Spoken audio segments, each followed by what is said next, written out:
சுதந்திரம் கிடைத்தது போராட்டத்தால், குடியரசு நிலை பெற்றது அரசியலமைப்பால்.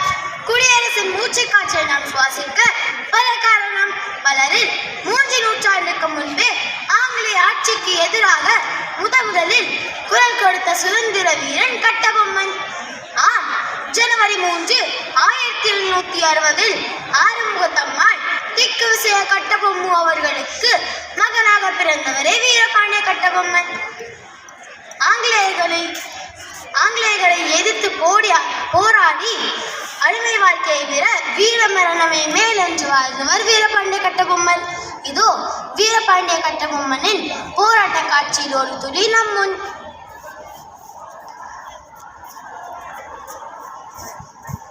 கையில் எடுத்துக்கோ.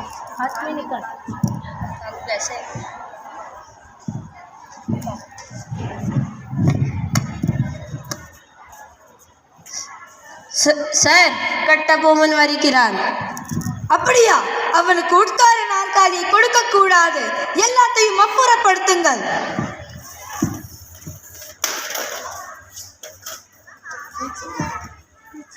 எல்லாரும் ஓடி மறைந்து கொள்ளுங்கள்.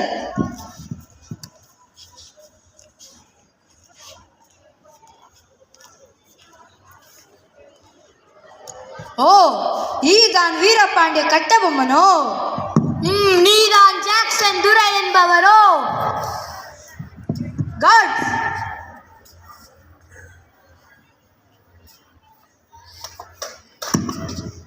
எஸ், வெகு தூரம் வந்து விட்டாய். நட்பு விரும்பி அழைத்ததாக அறிகிறேன். அதே விரும்பி நானும் வந்துள்ளேன். நட்பு வேணும், ஆனால் அதற்கேற்ற நடத்தை இல்லை உம்மிடம். யாருக்கிட்ட நடத்தை இல்லை? கற்றுக் கொடுக்கும் இனம் தமிழினம். நீ கற்றுக் கொடுக்க முயற்சிப்பது அறிவீனம். நவாபிடம் இருந்து நாட்டுரிமை பெற்றிருப்பது நாங்கள். நீயாக என் பேட்டிக்கான வரவில்லை. பேட்டி கொடுப்பவர் நாங்கள் இல்லாவிட்டால் நீ இந்த நாட்டுக்குள்ளே நுழைந்திருக்க முடியாது. இருமாப்பையினும் ஒளியவில்லை உன்னிடம். எல்லாம் உடன் பிறந்தவை, ஒளியாது. உன் மீது குற்றம் சுமத்துகிறேன். என்னவென்று? எடுத்துரைத்தால் கணக்கிடலங்காது. எண்ணிக்கை தெரியாத குற்றம். எனக்கா? எண்ணிக்கை தெரியவில்லை. அகம் பிடித்தவனே, சொல்கிறேன் கேள். உன் பகுதியில் விளையும் விளைச்சலுக்கு கிஸ்தி கொடுக்கவில்லை. எங்கள் பேரரசுக்கு கீழாக இருக்க திரை கொடுக்கவில்லை. வெகு காலமாக வரி பணம் வந்து சேரவில்லை. இந்த வாக்குக்கெல்லாம் வட்டியும் செலுத்தவில்லை. கிஸ்தி, திரை, வரி, வட்டி. வானம் பொழிகிறது, பூமி விளைகிறது. உனக்கு ஏன் கொடுக்க வேண்டும் கிஸ்தி? எங்களோடு வயலுக்கு வந்தாயா? ஏற்றம் இறைத்தாயா? நீர் பாய்ச்சி நடுவயல் நிறைய கண்டாயா? நாற்று நட்டாயா? களை பறித்தாயா? கழனி வாழ் உழவருக்கு கஞ்சி கலையம் சுமந்தாயா? அங்கு கொஞ்சி விளையாடும் எம் குலம் பெண்களுக்கு மஞ்சள் அரைத்து பணி புரிந்தாயா? அல்லது நீ மாமனா மச்சானா? மானங்கெட்டவனே, எதற்கு கேட்கிறாய் திரை? யாரை கேட்கிறாய் வரி? போரடித்து நெற்குவிக்கும் மேலை நாட்டு உழவர் கூட்டம் பரங்கேறின் உடலை போரடித்து தலைநரை நெற்கதிர்களாய் குவித்து விடும். ஜாக்கிரதை. அதிகார முத்திரையிட்டு உன்னை கையோடு அழைத்து வர ஆள் அனுப்பினேனே. அப்படியா? பலே, நீ அனுப்பிய ஆள் மிகவும் புத்திசாலி. என்னை அழைத்து வரும் நோக்கத்தோடு எவனும் தலை காட்டியதில்லை அந்த பக்கம். எங்களுடைய பெருமை தெரிந்த அவன். அதனால் இது போன்ற ஒரு கடிதத்தை எழுதவும் இதுவரை எவனுக்கும் துணிவு பிறந்ததில்லை.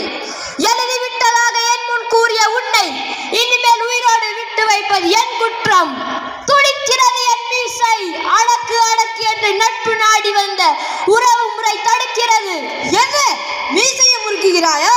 இது ஆபத்தின் அறிகுறி. உன்னை சிறைப்பிடிக்க உத்தரவிடுகிறேன். காட், சிறைப்பிடியும் தலைவனை அழைத்து செல்லுங்கள் தூக்கு மேடைக்கு. உனது சிறை வாசலுக்கு பயந்தவன் அல்ல நான். தூக்கு மேடை எனக்கு பஞ்சு மெத்தை. தூக்கு மேடை எனக்கு பஞ்சு மெத்தை.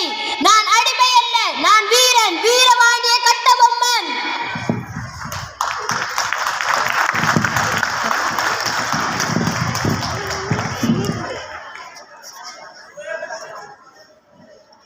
தூக்கு மேடையிலும் தைரியத்தை இழக்காதவன், அநீதிக்கு அடிபணியாத வீரத்தின் பேரே வீரபாண்டிய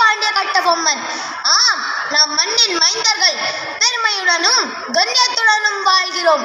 நமது நிலத்தின் பெருமைக்காக உயிரை விடுவோம்.